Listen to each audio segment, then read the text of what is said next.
शरद यादव एक मजबूत स्तंभ थे, अगर ये बात कही जाए तो बिल्कुल सही होगी। और ये उन नेताओं में से एक थे जिन्होंने आज़ादी के वर्ष में जन्म लिया, 1 जुलाई 1947 को।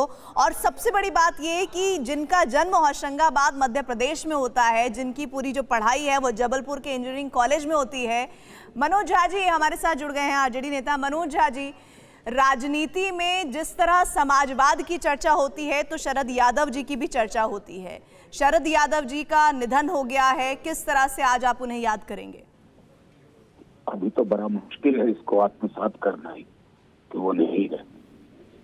मुझे तो लगता है कि हमें कई घंटे लगेंगे, शायद दिन, इस बात को मानने में कि वो दुनिया में नहीं गया।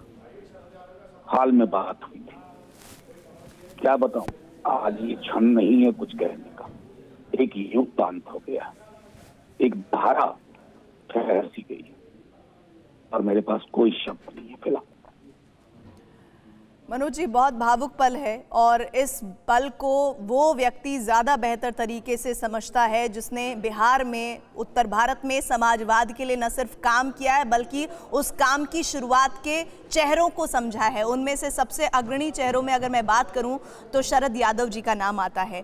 एक ऐसी शख्सियत, आपकी अब तो बहुत मुलाकातें रही होंगी उनके साथ, एक ऐसी कोई बात जिसको आज आप इस मंच पर साझा करना चाहते हैं, उनको याद करना चाहते हैं, भावभीनी श्रद्धांजलि देना चाहते हैं? उन्होंने सामाजिक न्याय की धारा को आसमान तक पहुंचाया, लेकिन उनके पांव जमीन पे रहे, जमीन को कभी नहीं भूले।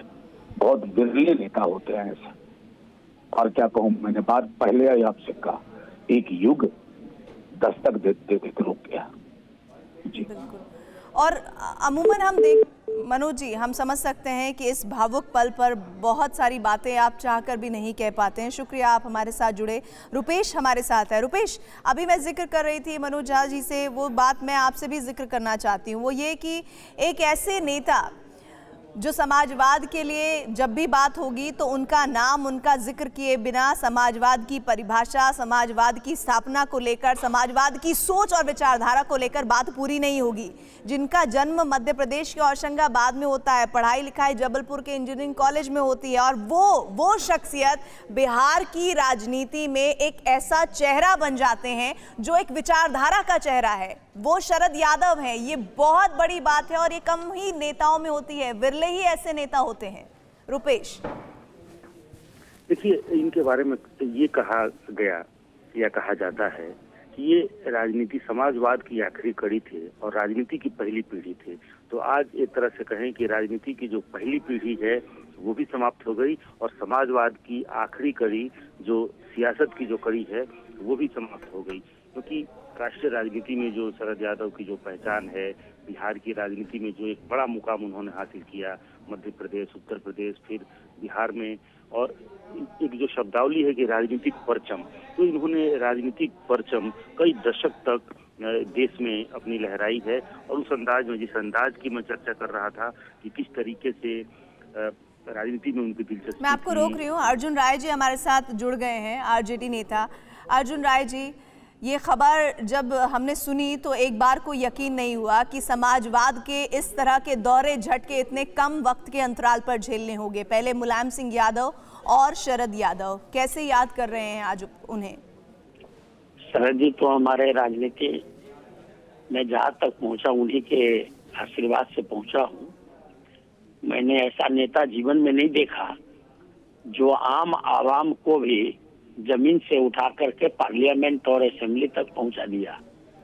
जितना मुझे मालूम है, शरद जी ने सैकड़ों सांसद बनाया देश में, 6-6, 7-7 मुख्यमंत्री बना दी और कई 100 एमएलए देश में बनाए। उसमें एक मैं भी हूँ जिसको एमएलए, मंत्री और सांसद बनाने का इन्होंने काम किया।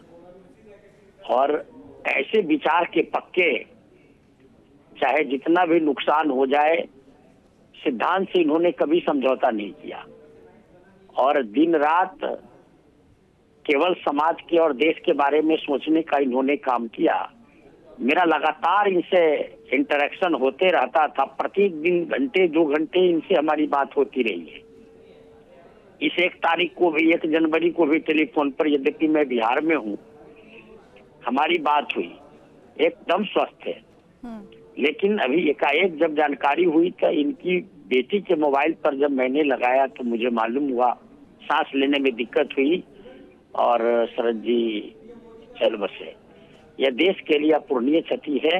ऐसा नेता जो अपने परिवार के बारे में कुछ भी नहीं सोचा, न कहीं रहने का घर है न कोई ठिकाना है, केवल देश के लिए सोचा और देश में गरीब शोषित पीड़ित इसके आवाज बनकर के रहे। कभी पद के लिए इन्होंने राजनीति नहीं की और हमेशा देश में वंचित लोगों को आगे बढ़ाने का इन्होंने काम किया। इनके निधन से देश को जो क्षति हुई है, मैं समझता हूं इसको पूरा करना एक असंभव सा बात है। आज के पद लोलुपता के दौर में शरद यादव जैसा महापुरुष इस देश में दूसरा खड़ा होना, अगर मैं अजय जी ये कहूं अर्जुन जी कि भारतीय राजनीति के वरिष्ठ नेता और समाजवादी वर्ग की एक बुलंद आवाज आज खामोश हो गई, तो आप मेरी इस बात से मुझे लगता है 100% सहमत होंगे।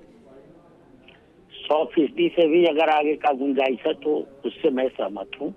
शरद यादव का निधन एक ऐसा क्षति है देश में।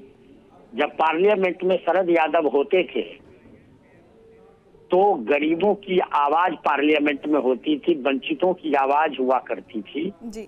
आज शरद जी नहीं रहने से न सड़क पर इतनी मजबूत आवाज दिखाई देगी और पार्लियामेंट में तो आज के समय वो थे ही नहीं। इसलिए बहुत बड़ी क्षति है जिसको पूरा किया जाना संभव नहीं। शुक्रिया अर्जुन जी हमारे साथ जुड़ने के लिए और अपनी यादों को यहाँ हमारे मंच पर साझा करने के लिए। शरद यादव के निधन के बाद उनसे जुड़े हुए लोग या उनके समाजवाद की राजनीति को देखने वाले लोग आज इस बात पर यकीन नहीं कर पा रहे हैं।